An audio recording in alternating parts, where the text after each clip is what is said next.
Hi everyone, it's Clayton here from Mudhouse. How are things? Hope you're well after being stuck at home for a long time. So here we go, we've got some Pinot Gris from the home block. We've got a Sauvignon Blanc from the Woolshed. We have a Riesling back down in Waipara again from the Mountain Vineyard, and we've got the Clan Vineyard down in Central Otago. So, Pinot Gris.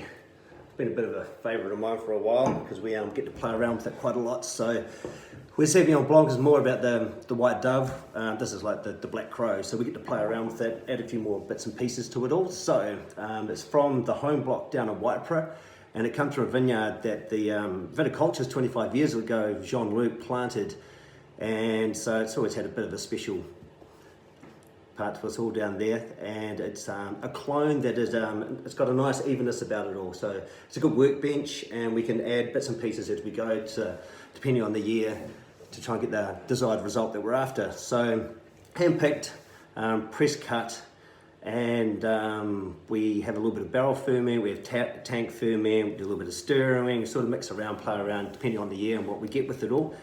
So the tank keeps a nice vibrancy, the barrel a little bit more complexity, and so on and so on. So Pinot Gris, lower acid, so building up the back end where Savvy sort of has that spike that always continues all the way through.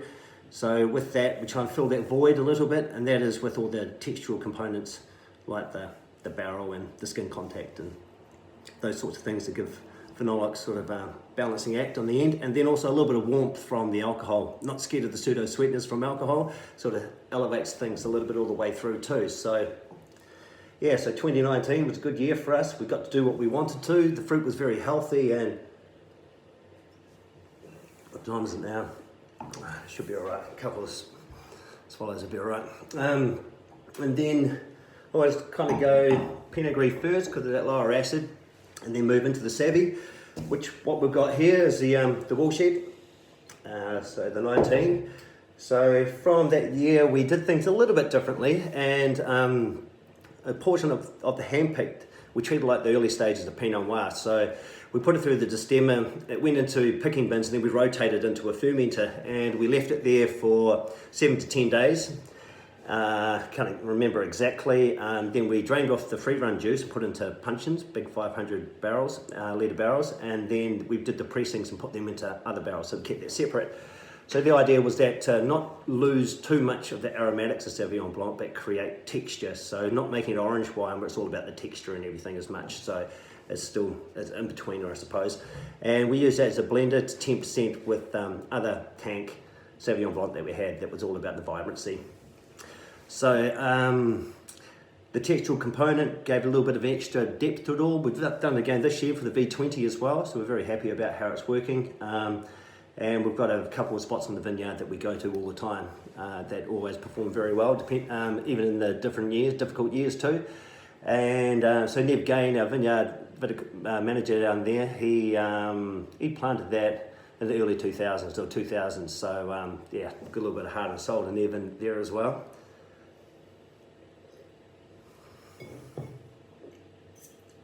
Just in case.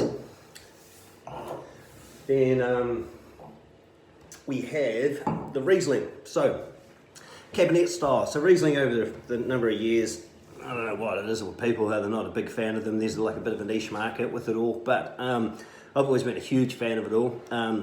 So yeah, cabinet style, so fresh, crisp, balanced, really juicy, and yeah, a bit of an elbow bender, I suppose. So that style too is also a little bit lower in alcohol. So we're between 10 to 11 with it. Probably get up to 11.5 this year, I think it will be. But we've got the 19 here at the moment that you're about to move on to. And yeah, so hand-picked, press cuts, so it's all the vibrant juice that we use. We pick it at lower bricks too, and that means we can keep a little bit of sugar in there with the higher acid for that balance, so it's more in your face, so to speak, and crisp and vibrant, and but then the alcohol stays down a bit too. So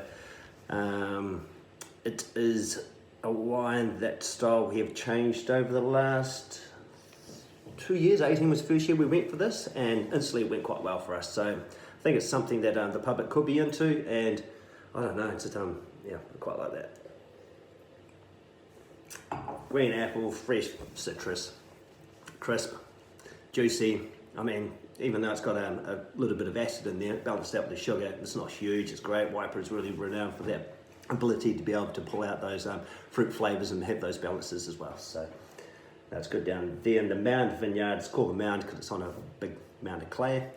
And that is Jean-Luc again, so the master down there. It actually looks like David Byrne from Talking Heads, dead ringer actually. And yeah, he's a proud man when it comes down to his Riesling as well. So this was a select pick at the start, so yeah, specifically set up for this. And then after that we have the Claim 431. And so 2017, yeah, pretty good year down there. It wasn't as big as what 16 was, but it's all about the elegance of just not trying to make things into things that they're not really. So, pardon me, keeping it all together. A bit of whole bunch that goes in there, about 20%. We change that every year, depending how it is. New oak was around about 25%. Just keeping in check. It always seems to be with the Claim, just as we're about to run out, it starts doing really well with the awards, which is the weird thing with when it comes down to, I don't know, the judging system, not the judging system, it's about how the age of the wines start doing better a couple of years down the track. Like Chardonnay is good 2 years in the bottle in my opinion, and then start looking at drinking it when it's this kind of style. So this is all hand-picked, yeah, destemmed into bins and then rotated, like the Savvy was earlier, into the fermenters, cold soaked for about 5 days to a week, then just a nice warm ferment around about 32 degrees, and then post-ferment maceration. So once it's finished, it depends on the year. This one here, we think we had about around 10 to 14 days. So all the tannins start, not reabsorbing, but they sort of evolve around your mouth instead of being angular and pointy. It means you don't use as much fining at the other end as well. So yeah, balance everything out. This year for V20 for Central Otago, average is 40% whole bunch. So yearly dependent how we see it, rightly or wrongly, but anyhow, this is yeah, the Claim 431, and we've got Tom here at the moment. I was trying to find him. He's just popped up to have a look at the V20s at the moment, but he's been down there for the last 6 years. He's been doing a great job as well. So here's all to our team viticulture as well, and team marketing, team sales. Get stuck in. Thanks very much. See ya.